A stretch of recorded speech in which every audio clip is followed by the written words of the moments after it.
Okay. And here we go. Cutting the wires, the hot and ground to the amp. Don't need that anymore. Okay. Now we got to do is tape them off. Now, these are the speaker wires here. Gray and tan.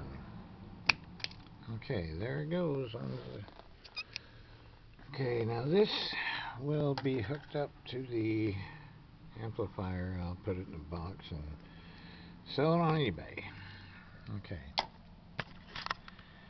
Now I'm going to tape these up. Just tape them up and leave them in here. Don't really need them. Okay, this in here. Just strip these. It's funny how they do this. They want to seal everything. They got the ground under the yellow, probably. I mean the shield. Yeah, there it is. Yeah, okay. So we'll just cut that piece of tape off right there.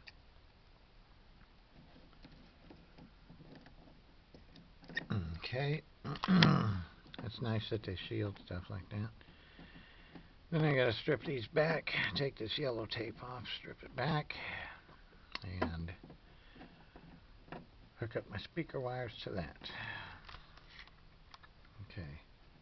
Tape this up, out of the way, strip these, hook the new box in, put the box in here, through here, and bolt it up. Here's the screws right there. One there, one there, one there, one there.